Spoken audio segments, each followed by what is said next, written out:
Hello and welcome to the Special Ed Strategist podcast, the show that helps parents move from feeling overwhelmed to feeling empowered. I'm your host, Wendy Taylor, IEP coach, educational therapist, and executive director of Learning Essentials. With over 25 plus years in the field, I have walked alongside hundreds of families as they've navigated the special education process, and I know just how isolating and confusing it can feel. But here, you're not alone. Today, we're diving into a topic that so many families struggle with: how to take medical findings like those long neuropsychological evaluations, audiology reports, neurological diagnosis, and actually bridge them into meaningful support at school. I couldn't think of a better person to guide us than Dr. Jennifer Reesman. Dr. Reesman is a clinical neuropsychologist, board certified in both clinical and pediatric neuropsychology, director of neuropsychology at Chesapeake Center. Her expertise lies in helping families understand complex medical information and turn it into everyday strategy and educational plans that work. Whether your kiddo has just had their first evaluation or you're trying to make sense of conflicting recommendations, this conversation is about giving you tools, confidence, and hope as you advocate for your kiddo. Hello and welcome. Thank you, Dr. Reesman, for joining us today. I'm excited to talk and get to know what you're doing a little bit better. And so before we start our conversation, give me just a little bit of insight, folks that are listening, about who you are and what you love to do. Yeah, so my name is Jen Reesman. I'm a pediatric neuropsychologist here in Bethesda, Maryland at the Chesapeake Center. And I love working with children all the way up through adults. And some of my special interest is in working with children with chronic health conditions, with disabilities, and specifically those who are deaf or hard of hearing. Which makes you unique in that sense in terms of being able to assess children and connecting with families because that you have that phenomenal skill set on your side. And I also say that it's given me a unique perspective on things like access and language and culture and communication, which really colors a lot of my view on things. So I realize that some of our discussion today may be heavy on the access and communication parts. Yes, please definitely add that in anywhere you see fit. That would be fabulous. Before we hop in, I love to ask my guests, what is something that is little known about you or what you do, not necessarily with your work, but maybe it's a hobby, an interest, a sport, an activity, something that doesn't necessarily go along, or maybe it does go along with what you're doing now. Ooh, so hobbies and activities are definitely going to be my best furry companion, my dog. And right, but it's also given me a lovely, healthy perspective on how much we may think we know one thing about training or support. And no, we don't. But dogs are also just the best. And so I am so happy that I've had a dog in my life since 2021. I didn't used to until I started moving my practice actually here locally to Montgomery County and ditched having a really long commute. Do you bring your puppy dog to work? I wish I could, but I'm very interested in those who train facility dogs and therapy dogs. And that's something that I hope in the future I might be able to do in my personal life. Yes. So, and I know we've just gotten off topic, but I will say my middle son, also in Montgomery County here, his teacher in middle school brought a dog to school. She trained them for vets. And so they were service dogs, but my son loved it. He could go into his teacher's office and the dog, she'd let him have special pets with him. The dog went with her everywhere around the school. The principal submitted a letter every year just saying, hey, we have this dog in our building. This is the purpose of the dog. So it was really kind of cool. Oh, that's fantastic. Yeah. So it was super neat. Super neat. All right. So kind of back in what we're talking about, I want to kind of just set the stage and talk about early signs at home, right? And so a lot of parents may notice little things at home. Maybe their kiddo is kind of missing directions or struggling with routines or meltdowns after school. From your perspective, what are some of those early signs families should get curious about, pay attention to, and just kind of think, gives as a mama of three, but just as a parent in general, you always worry about your baby. So what are some things that parents should just start to kind of think about as they see? Yeah, I think the big thing, and this is something I emphasize a lot in conversation with families, is when is something getting in the way of your child's everyday? Because we all know that our kids can have a variety of personality styles, brain styles, a kind of way of approaching the world. And those children who may need a little bit more support or preparation, but are able to go and do the things that they want to do and also that they need to do, right? Like as parents, we know that there's the stuff that you want your child to do, but there's the stuff that they also need to do. And when you find that more of these things that you're noticing as a parent are interfering with the need to do's, I think those are the ones to really pay attention to and talk with primary care, talk with trusted friend, or think about reaching out to a specialist if there's something that's needed to take a closer look at, because those are the things that I think parents are some of the first to notice. And it's all too common, I hear in my office, when parents say, oh, I noticed this way back when, and they probably have an example of like early toddlerhood.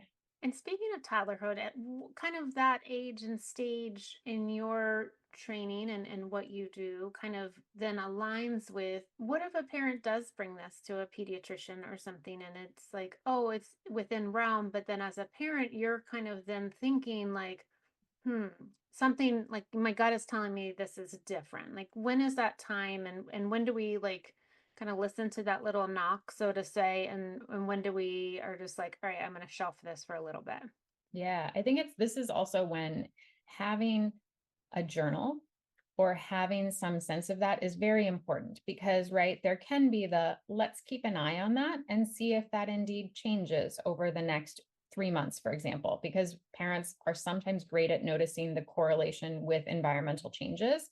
And that many times other professionals, pediatricians, right? Pediatricians are fantastic at reassuring because they see such a large percentage of children and know that sometimes these things are not a challenge. But then parents of children who do indeed have learning differences or a disorder that requires attention sometimes feel like they were put off or that they missed out on time for intervention because they may have been told to wait and see a little bit.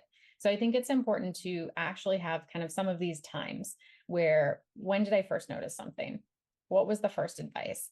And then checking back and kind of going back to this, because when you say, okay, we've given this child a period of months to adjust to this change in the environment, whether it's a new caregiver, whether it's a new school, new teacher, or something like that, this isn't it.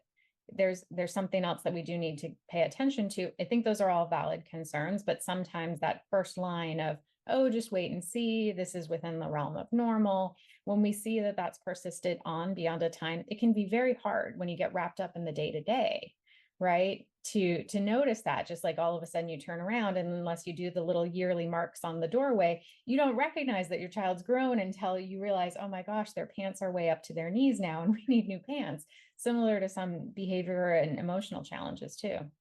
I think it's important for families to kind of track, as we're saying, and that can seem overwhelming for a parent. So I even just through IEP coaching and supporting families have those conversations of kind of track down what you see. What does homework time look like? What does this time look like? What do transitions look like? Have you come across any great suggestions to make that tracking easier for a parent so that they can share with professional regardless if it's inside the school building or outside the school day? Yeah, I've definitely had parents give me different strategies. And one of the ones that I appreciate was a favorite of mine that I heard from a parent was she said, I would just send an email to myself.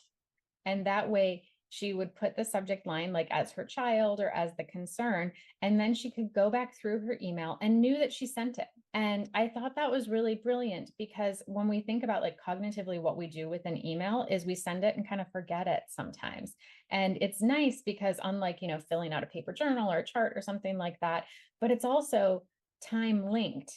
And I appreciated that so much because that way this parent could go back and see, I sent myself weekly emails and then it turned out they were all on Fridays. And I could see that my child was really exhausted by the end of the week. And, then it made a recommendation shift about a change in schedule and how we could better support that child.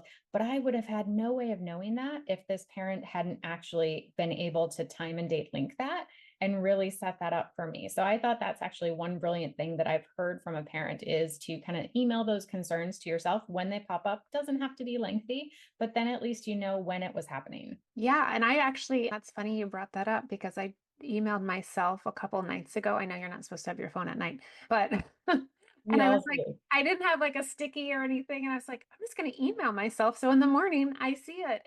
And that is helpful exactly because you have the date and the timestamp if you're kind of curating a list there.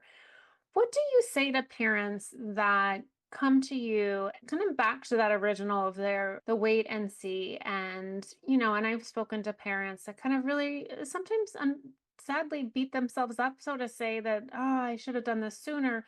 What are some kind of words of wisdom that they're in the right place at the right time for what they're needing? Oh, I'm so happy you asked this because I think this is something where alleviating a lot of guilt is an important part of how I feel I need to work with families because guilt helps us in no way, shape, or form. Yeah. And that especially if you're, getting to either a specialist evaluation or a specialist treatment, that the most important time is that time that you're there now and you can only move forward. And that we can really do the best job we have with where we're at now. And part of that is understanding where we've come. And so understanding the past, understanding what the timeline was up there, but that from that moment forward, the goal should be to change that trajectory of that child's life. That we're going to put in place things that will make things a better and easier, less friction filled trajectory is really the goal. And that's the only way we can move. And I mean, I have not found the time travel hack. So I have not found a way to go back. And even as a parent, like to put back in the words in my mouth that I regret saying to my own children or to my colleagues or friends or things. I have not found it. And so the best way that we can move forward is now. And also the timing part is huge. I have had families in my office sometimes beating themselves up saying, well, we should really do this evaluation in the spring or the summer. And I just want to alleviate any of that stress because there's no perfect time. I've had families line up, the most beautiful, brilliant time to like get an evaluation or see a specialist, and then their child gets the flu, right? And then they need to reschedule, and the next appointment's not for a while out, or you're on vacation. Like life happens. And so when you're there and seeking the care or the evaluation or the specialty services, that's when you're supposed to be there, and that's okay. Yeah. And what terrific permission to give that grace as parents that are trying to just navigate so much. Once we receive one of your amazing reports, as a parent, it can seem very overwhelming. I say this phrase a lot in terms of just coming from fear and love. And it's just filled with pages and pages, and there's technical words, and there's graphs, and there's recommendations. When a parent first kind of sits down with one of these reports, do you even have a recommendation of like where they should start and even start? And I know they would have a conversation and kind of a debrief, but still it takes some time to really process and think through kind of what my next steps are. One of the things I have to say, so because Wendy, you've given me this platform, I can also use this opportunity to say, on behalf of all neuropsychologists and psychologists, let me offer all parents an apology. Collectively, our field writes too much. And there's actually been some studies on this. And unfortunately, my field can sometimes be slow in the uptake of those studies, where all the studies actually say those neuropsychology reports are too long. Not everybody reads them. And that the most important things are usually in a few key places. And so let's talk about what those few key places are, but also let me give that apology. Because the worst thing that's ever happened, and I strive personally for that. And it's also information I strive to communicate to parents because I can think about a phone call I just had not that long ago when a parent actually asked me, they said, Dr. Reesman, if I come in and I see you, how long are your reports typically? And I said, that's a great question. I strive to make sure that my text is not going to go over 10 pages because nobody is going to read beyond that. Then there's tables of data that I have to have so that another psychologist could check my work and see if these numbers make sense and so that we can track patterns of performance over time. But those are just numbers. Those are like your lab test results that you get when you go and you get your blood work drawn. And we really should interpret that within text. And she said, well, but somebody else I talked to said that they write a 20-page report. And she said, in my field, I thought bigger is better. And why wouldn't I want to? And I said, that's a great question. Bigger is only better if it's non-redundant, like not copy paste, not AI generated content, and stuff unique to that child. And unfortunately, what I've encountered a lot, and I know you probably have encountered a lot too, is that when we have a team, carrying around, creating an IEP, lots of documents and everything else like this, bigger is not always better. And that it's extremely important to be a good collaborative team member, to be able to narrow down to what the team needs to know, to get those kernels of information and insight to be actionable and specific.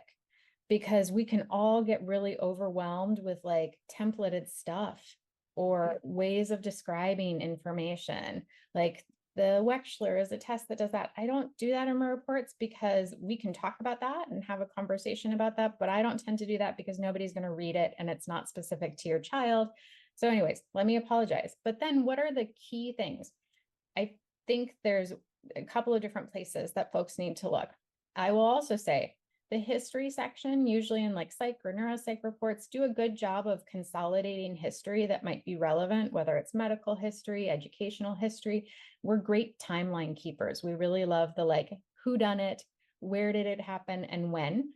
Like when did educational disruption from COVID happen? How long was this child doing virtual school? That's going to be in all my reports. And parents are great experts at that because you lived through it. So you know whether that's accurate or not. So I say it's always good to check and make sure that's accurate. But then the other part is really what I would say is that summary and also our recommendations, because there may be pieces of data that are kind of outliers, and a good psychologist or neuropsychologist should be able to shift out outliers from coherent stuff and insights about your child. And that's what we really want to concentrate on. And then communication of that to people who need to know and can put that plan or recommendations into action so that trajectory I think about a lot can be changed for the better moving forward. What I've taken to do in my reports is I have a little section called like key evaluation findings, and I bullet it out because again, we can get lost in paragraphs, and cognitively we know this. We can all get lost and overwhelmed in pages and pages and forget what we're reading. Yeah. Yeah. And so where would you say kind of that first part to look? Like I know you mentioned labs. So I know if I get my labs, I go in the portal and I literally just scroll down to look for the red flags. Yes. And that's exactly what I do. So where in the report should parents kind of think of it that way, I guess? Yeah. And that's where I think the most important part, if you don't have someone who's like bulleted out what are the key findings, many times it's labeled like a clinical summary and recommendations. I think that's the most important part because we think about that as like the elevator speech about a child, right? That should be the part where what does the team need to know about this child moving forward? And then separate from that, probably like and sometimes the most important, what is someone thinking that the recommendations are to move forward, kind of the actionable items. And hopefully those have been prioritized, because I know that some people, there's different schools of thought. Some people will say, I'd rather lay out every single evidence-based recommendation for this child that I can, so it's memorialized in writing. That's one way of doing it. That's kind of like the phone book way of doing it, or kitchen sink way of doing it. And in other ways can be sometimes the priorities. And so I think it's important to go back and have a follow-up conversation if that wasn't clear or wasn't had, of like, hey doc, what do we think are the top 3, right? Because when we think about also just like our human memory capacity, we can only handle so much at one time. And so being able to think about also what can I communicate to a team about, and also priority. Where do we shift our efforts? Where do we, what do we think based on what we've seen, if we've done a pretty big assessment, is going to be the highest priority, highest yield item at this point in time? I talk about priorities a lot with our families because it can just be just overwhelming, right? Again, you're thinking of your baby, you're thinking how they're going to navigate school and what's going to happen. And I always, just for what we do at Learning Essentials and here at the podcast, thinking about school age students, but having that priority and having somebody that can help a parent walk through that is important, to have that other voice to say, all right, this is really what could help now. And then you can always revisit, right? Doesn't have to be a static, right? Because Right. What's most important in the transition to, say, elementary to middle school is probably not going to be high on the priority list when we're talking about entering high school, right? Like priorities will shift, your child will shift a lot. And some of the things that seemed so important when they were younger it may become less important as they get a little bit older. And let me ask a question, right? So if we're talking about kind of taking these evaluations or even audiology reports or just diagnosis and trying to really bridge them with the care and support they're getting in school. But even before that, kind of what are some times, and I know we talked about, let's wait and see. They wonder about that right moment, right? In terms of when should I get my student evaluated when they're tiny at a certain age. That's one part. And then I'd like us to kind of also flush out the difference between a neuropsychologist like yourself and then school testing and the difference between that so parents can really kind of start to wrap their head around the next steps and taking this information to bridge school and medical. Yeah. And I think that there's so many confusing things out there about different types of evaluations, especially when I know parents that I've talked to sometimes get the advice from, folks within schools that will say, oh, you don't need an outside evaluation because our school can provide all of the assessment, which may be factually correct, missing some nuance, right? And so again, just because we may use similar tools or some of the same tools may not mean that we have the same perspective or way of looking at things. And so I think one thing that's important to recognize is that, especially if you're a parent of a child with either special health care needs, additional disabilities that may be cared for outside of school, or additional health related needs, that school-based evaluations, one just important thing that I often say is that the school may not have access to some of that medical record information. And that's one important thing, that unless you as a parent actively share some of that information, the school will not have that and may not necessarily also seek that out unless it's known to them, right? So I think it's one thing, is that it also puts the parent in the burden of making sure that that information is communicated, and that it can be very challenging to know what is the relevant parts, right? And I've seen it happen either, children with seizure disorders or additional hearing needs, things like that, where key crucial pieces of information the school may not have had and puts them in a slight disadvantage. If they have all that information, great, they're able to make a lot more sense of it. But their pure goal in those school-based evaluations is in terms of evaluating anything that's getting in the way of access to education, and may not have the same appreciation of some of those other medical factors. I will also say that anything that at least I can do in my power, and I think many of my colleagues in neuropsychology, is also to seek to reduce testing burden on a child, so that seeking one type of evaluation doesn't mean that you can't go and get another. And I have a lovely colleague up at Boston Children's Hospital, Molly Colvin, who has really been a big proponent of this, of empowering families to access school-based evaluations, particularly if they're on a long hospital-based waiting list for services, so that when they come in for a neuropsych evaluation, if they have these additional medical needs, that they may have gotten some testing that's actually going to be very valuable to the neuropsychologist and cut down on their child's appointment length and time and family burden and cost. And I think that those are, kind of fantastic things. Whereas 10, 15 years ago, families were often told or would get 2 really long, lengthy evaluations, and their child would be really exhausted, and families would be exhausted. It takes a long time. So I think that it's important to recognize that these educational testing, I've also had families in the position of sometimes not having that request for educational assessment granted. And I know you've worked with family, right? We know that certain times, if certain behaviors or challenges or medical needs are not known to a school, that request may be refused. And that the threshold sometimes for those requests is different. If a child does have certain medical needs where we'd want to establish a baseline, that's where we'd be going and doing an outside assessment. And a school may say, well, we don't have evidence of anything impacting them at school right now, so we don't have the need to really go ahead and do that school-based evaluation. Whereas if we know a child is getting ready to enter treatment for chemotherapy, we want to get a baseline on them to see where we are cognitively. So there may be different nuances on that. I feel like I've hopefully answered that question, and I realize I've been going on for a bit about that, Wendy. No, I love it, and it's perfect. And I think just as a reminder in terms of that access to education for families, thinking of bell to bell from the time the student gets to school to the time they leave the school, the cognitive, the social, the emotional, the communication, physical, sensory, and just having that kind of think through of where that impact is. And it's not just always academic. And as you were talking, it just that burnout is real for families, especially families that have kiddos with medical needs. And what advice do you have for that in terms of managing the burnout?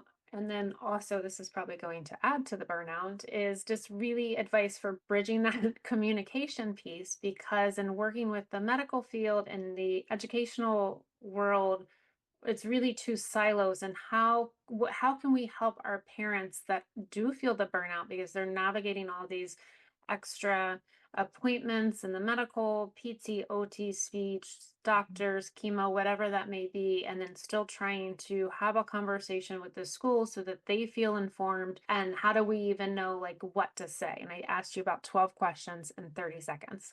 Oh, but you brought up an image though that I think our listeners will appreciate, which is silos. And I think that that's important to remember, is that oftentimes there's so much that as a parent, especially of a parent of a child who maybe has an IEP or a 504 plan and has these additional medical needs and is seeing multiple specialists, that you've probably experienced where you as a parent know what's going on. And perhaps you verbally told lots of people important in your child's life, like their teacher or the principal, or you mentioned it to somebody important at the school.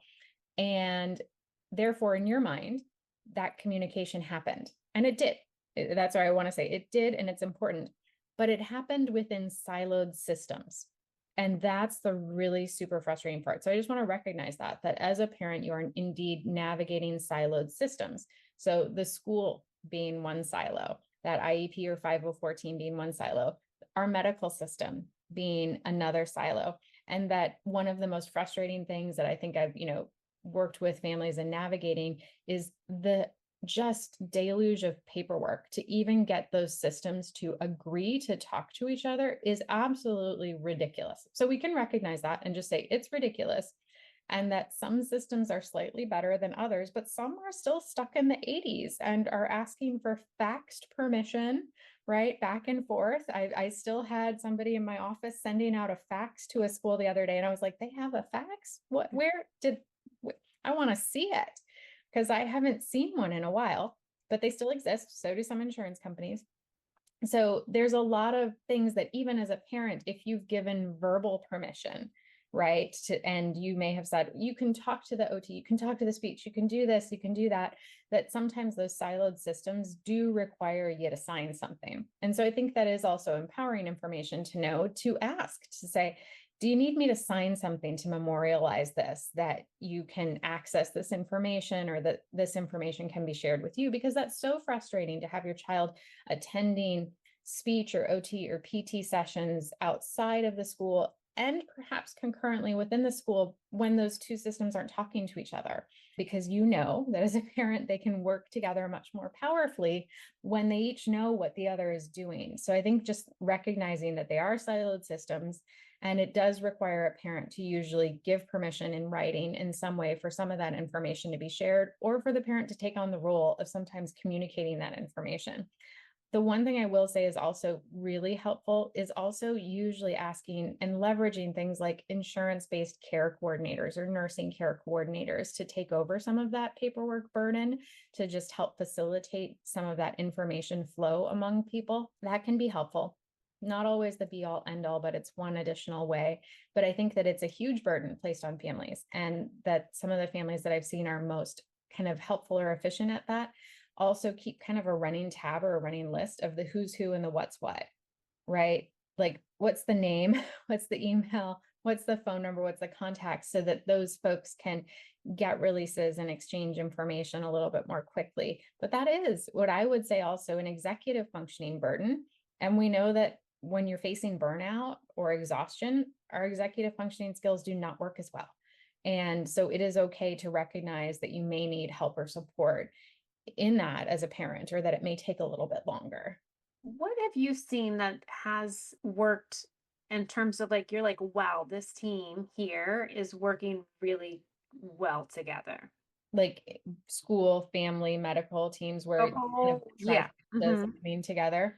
What I really see about effective teams that I appreciate working with, or those on their way to becoming really effective teams, is designated kind of point persons for communication and people who take that role seriously and actually do it so that the burden is not all on the parent, right?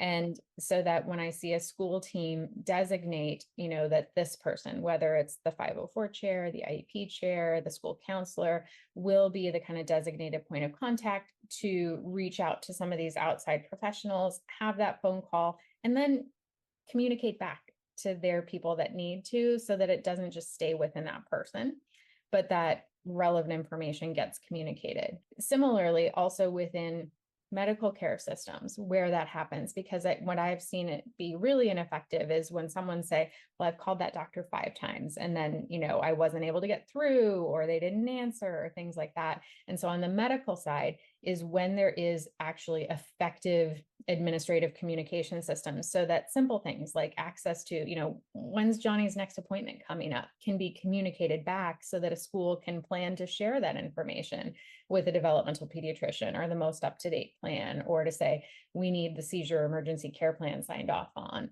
by such and such date. Please make sure you get this to it. So when each kind of point of the silo has a go-to person, and that's reliable and the information flows back to it, as opposed to, we all know that psych concept of that diffusion of responsibility happens. Oh, I told somebody at the school, but they didn't know that they then had to communicate that information back to others. I think that puts parents in a really bad spot, because then they're the ones constantly having to do all of the communication. So it can seem like a little thing as a parent to be like, so who's going to be responsible for reaching out now that I've signed this release? Like, what are you going to do with this?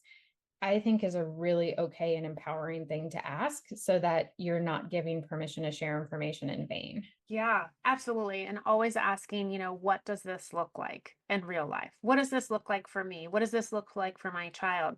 I think those are absolutely empowering questions for our families to ask. And then even to kind of build upon that, right? And you mentioned if there's a medical need and we need a seizure plan, or we need another type of care plan, thinking through what that looks like from the nurse's perspective at the school, and then asking, what is the nurse's role in terms of carrying out this plan, communicating us meaning, say, the parent, or us meaning the school, or what is that role, and taking the time to kind of build that landscape before school really gets underway, or if school is underway, but really building that landscape of understanding. And then I always would encourage parents to also ask their school, what happens if the nurse isn't there?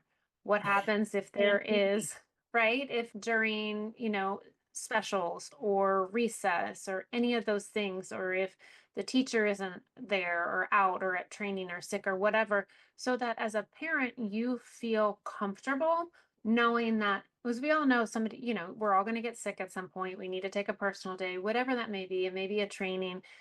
There's going to be somebody that may not know your baby as well as they should. And what do we put in place for that? 100%. I love the plan B idea, because I think that's also where teams can get strongest. And I think the other part that you raise in that is that, for me, I frame it, and I hope I leave parents feeling empowered to frame some of these things as that it's not disagreement, but it's actually truly making a team stronger by facing concerns together. And that builds really healthy teams and communications when we can unite around confronting shared difficulties or shared challenge, and say, what's going to be going on for my child when the worst does happen, when the 3 people that know my child the best are out sick or at a training, and there's a fire drill. What are we going to do now? And that when we can unite around that shared challenge, then everyone's actually going to feel really comfortable and have a purpose. I always joke too that we need people on our teams to feel like they have a purpose, that they have a job. And that when we can unite people around that, everyone feels really good about that they're contributing. Yeah, absolutely. And everybody feels seen, everybody feels heard, and we're truly working. So when you offer recommendations for a parent, for a school, sometimes families may try some of these strategies or supports at home first, right? But maybe they aren't sure if they're kind of making a difference, what are some signs that parents can look for to say, all right, this support is working, it's not working, how do we move to the next? I call it the rose-colored glasses too. I don't know if you've ever seen this, that especially if we have high hopes for a particular behavioral intervention, medication, strategy, schedule change, something that we're doing different as a family to help our child make life a little bit easier. When we have those high hopes on it, we all put on the rose-colored glasses. And I call this like, we also have to be sure that we're guarding against a placebo effect, because especially when you have a child and you've got a great and effective team, that's actually a danger, is that we might be seeing and saying, wow, I put in this, minor change and oh my gosh, everything's great now. And then what happens, right? The psychology principle at play is that, if we strongly believe that an effect is going to happen, we are heightened to look for that positive change. When we're heightened to look for that positive change, we notice it more, we praise it more, we attend to it more, just like how if we are trying to eat more healthfully and reduce the amount we intake, if we do a food journal, we eat less, not surprisingly, because we're attending to what we eat. So same thing goes, and I call it just teaching our families about the placebo effect. And so I think the best way to guard against that is being able to ground things in some objective data wherever you can, to be able to say, what is the measurable thing that I can't have rose-colored glasses on about, and that I'll be able to hang my hat on? Or, and this is something I will say I got from a developmental and behavioral pediatrician I worked with a while ago, where he would have, when he was starting families on a new prescription medication for ADHD, I don't prescribe medications, but he did. And he would, have families do a 1 week on, 1 week off, and not tell teacher which was which, and do, some rating scales, some Vanderbilts, and child would, take a sugar pill or take a nerd or something on that second week, because they really wanted to see, when we told people we're trying something different, we're trying a new medication, they actually wanted to see. So they wanted that data. And, he would look and see, week 1 should look different from week 2. And if they don't, then what I prescribed isn't doing any good. And so I think that my take home from that is, whatever we can we ground it in some data, so that we know, if I have baseline 5 refusals a week from this particular math task, and I do this mild behavioral change or intervention or medication or whatever it is that 5 going to go down to 3 or 2, or is it not? And then can I also switch it so that I'm not doing that on a different week, and be able to run my own mini controlled experiment on that. So I love having some data, because and I also say, if a placebo works, I am not going to knock it, right? Like, if all of your child needs is a jelly bean and, a reminder that this is going to help them, let's all do a jelly bean in the morning. If that's the ritual that gets your day off to a great start, I am not going to knock it, because the placebo effect is also really real. That is, yeah, I like that, right? Because so at what point are we bringing kids into the conversation, right? So however a kiddo communicates, talking, saying, technology device, hands, however they're doing it, how can parents make sure that their kiddo's voice becomes part of the plan? Yeah. So one thing, I don't know, Wendy, if you like this idea, so I'm also curious about this, is I think also having, even when they're younger, making sure that we include like a picture of them in our discussion, so that we remember and have kind of that, because vision, picture's worth 1,000 words, but it also cues us in our visual memory, because sometimes when we're talking about effective teams, not everyone around the table may have as much experience as you as the parent does.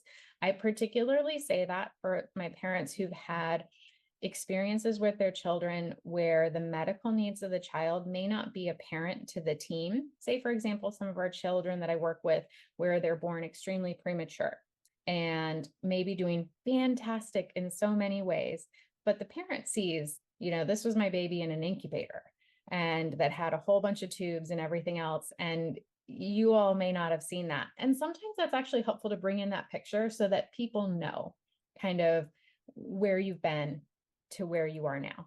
And so that they also know that's the experience that you've had. So I think when they're really young, pictures are really helpful. And then also, I think it's very helpful to think about what's the problem we're trying to solve and how is it best for this particular child to communicate. Some teens are fantastic about memorializing their thoughts into writing or into an interview with a parent or a counselor that can be brought back to the teen if they're not really great about communicating.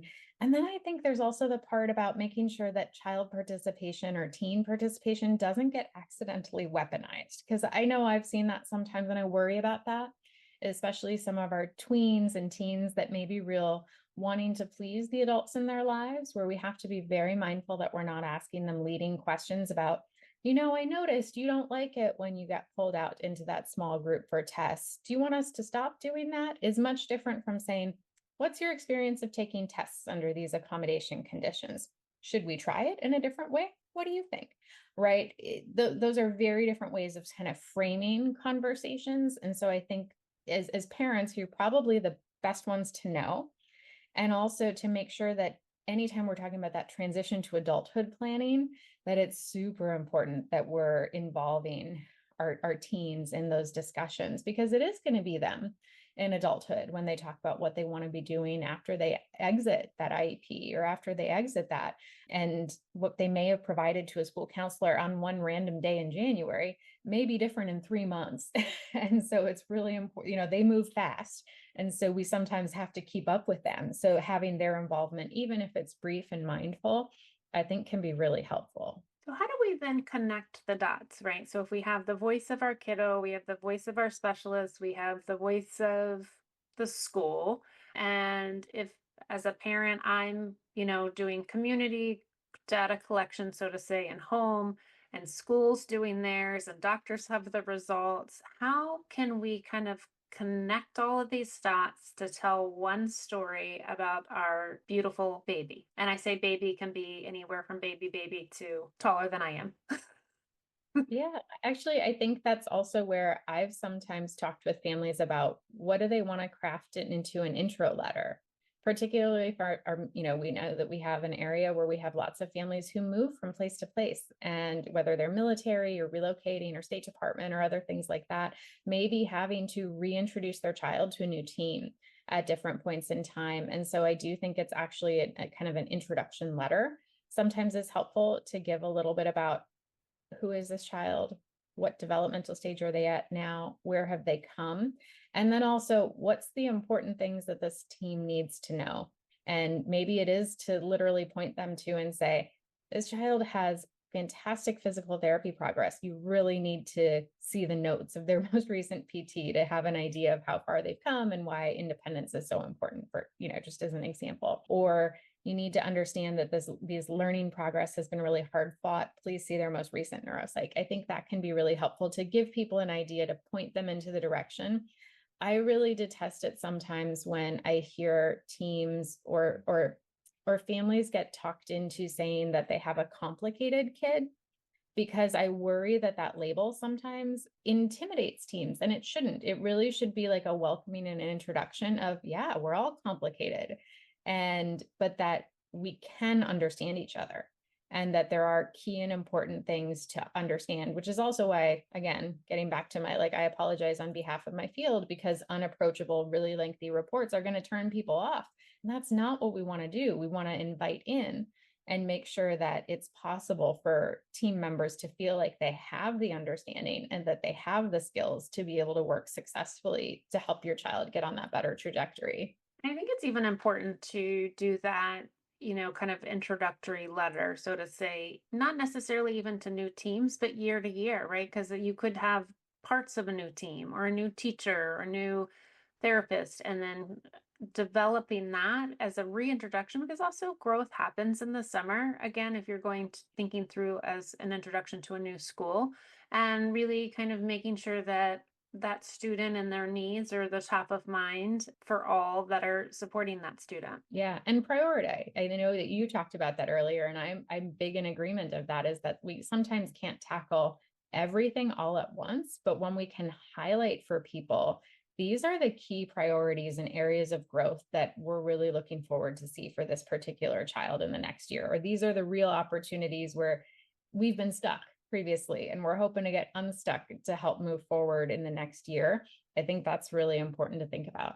So if we have this team, right, of folks, and what happens if, as a parent, I'm hearing different advice from different professionals, right? And that can happen. So what can we do to really kind of think through these recommendations when they don't match up?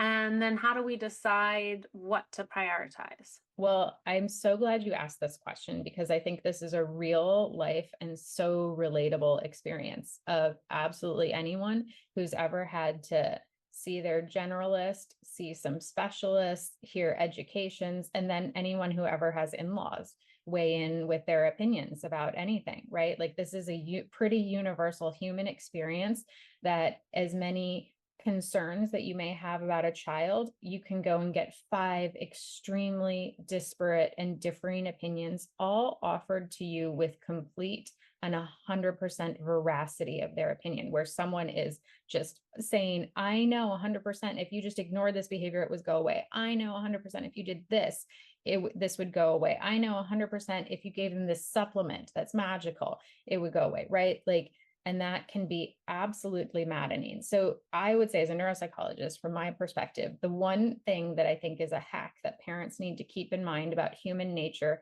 is that we're flawed decision makers. And this is human. And so this is when I normally have a conversation with parents and say, so I know you've gotten different advice from different people. Here's the thing to know about how we make decisions as humans. We're not always great at it. Just we aren't. Like that's how we're built. We are really wired for connection. And so we tend to take advice and perspective from the people who actually make us feel the best, right? This is why when we think about, when you think about your doctors, when you think about choosing your doctors and your specialists, or even deciding who do you think was, your favorite teacher for your child, human nature is we usually list off the people that we like the most and that made us feel good, the most warm, fuzzy, or the best bedside manner people. Mm-hmm. Unfortunately, there's not a great correlation between that skill set, technical knowledge, and really great advice, right? And this is where I've had some parents come and tell me, yeah, like this, neurologist or behaviorist or psychologist or something, they were not warm, fuzzy, and I didn't like them. But 10 years later, I realized that they were spot on with their advice or their recommendations or something like that. And I wish I had listened. And so that's the human nature hack of knowledge. I cannot prevent it. It's like how we're wired. But as parents, I want to take that piece of knowledge and say, here it is my little gift to you. Keep that in mind, that sometimes the people that make us feel the most comfortable are going to be the ones that we're going to trust. But when it comes to our babies, the people that are counting on us to make really good decisions and sort through the woo-woo advice from the solid advice, from the scary advice, that we need to recognize and be able to then critically evaluate, okay, of all of this advice that we're getting, or these different perspectives, who am I getting it from who has experience with the types of things that my child might have? Who am I getting it from that is someone I can count on and trust? Which is also important. And then also, either expertise, experience, actual knowledge. And I think it is very fair for parents to be able to ask and to say, so what have you seen as this outcome? What would you predict, right? To be able to ask some of those follow-up questions. And if you find at all you're getting discomfort from people and asking about that, maybe that's a sign that that advice isn't as solid as it was presented at. And sometimes that is, right? Where people say, well, this is my gut. This is what I've seen clinically. Do you have anything objective you can help me back that up? Because it would help us all to sleep a little bit better at night. And that's when I will also say that when we realize that sometimes people make decisions based on what I would call clinical lore or kind of widely accepted things in our fields that then turn out to be wrong, right? And as I can think about, and I know educators will talk about this, where there's trends in education. Same with trends in psychology, same with trends in speech and language and in OT. There's certain trends in fields that kind of come and go, but when they're not widely supported or hold the test of time, that's where parents then are the ones that have to say, well, tell me the latest and greatest. And also, has this changed over time? And I know I've sometimes had conversations and told families, well, I would have told you 5 years ago this, but now my advice is this based on this evidence. And so I think it's also important to evaluate whether or not evidence does change over time, because it might, and that's okay. And you also want to be able to seek out the stuff that maybe there's some outdated advice or opinions out there, and then that's evolved and that's okay. But sometimes people are giving you old advice, unfortunately. And it's important to have those conversations and have those clarifying questions because, again, as a parent, it can be very overwhelming and you have this fear and love. I would say you don't have to do it all in one day. No. And, take little tiny steps as best as you can and seek out folks that are going to kind of help you see the forest for the trees in a lot of this. And even, and what you're saying really kind of aligns with what I tell parents as well in terms of that parent input statement for an IEP. Think about setting the stage of your kiddo, strengths, pockets of vulnerability, what they do really well, and how can we leverage those really phenomenal skills to support maybe some of the lagging skills. And to think about, where do you see your kiddo in a couple months, a year, a couple years, so that you really have that clarity to start to, all right, how far did we get? Did things change? How do we need to change? What do we need to do? And kind of building that team around your kiddo for the support and taking all of the information that is given so that we can then, back to the kind of that connecting of the dots, build an IEP with goals that really do help a kid access future education, employment, and independence. Oh, that's where it's at. Yeah, right? Right? It means nothing if we don't think towards the future.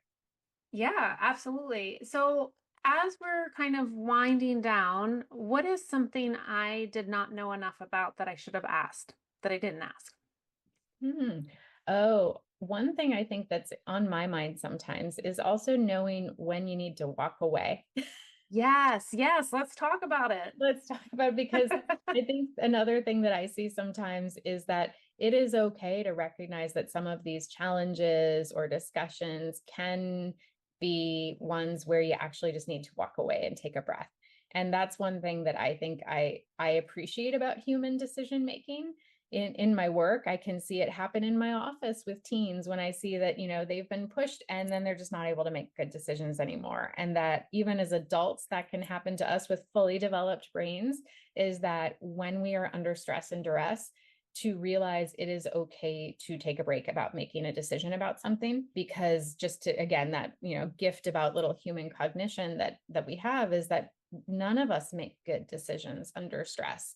And to take time about making those decisions is okay, even if you don't do anything different, even if you go with your initial decision.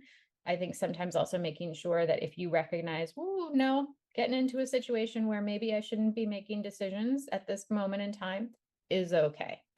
And if you need that permission, I will write it for you. So, what is one way that a parent knows that they are really on the right track for successful advocacy, bridging their health findings into that school advocacy? Again, that word. What is one way that they would know that they're on the right track? Ooh, when you find that the team is not surprised. And I can give two key examples of that, because I think this is where you realize I've signed forms and I've had this and I've communicated this information.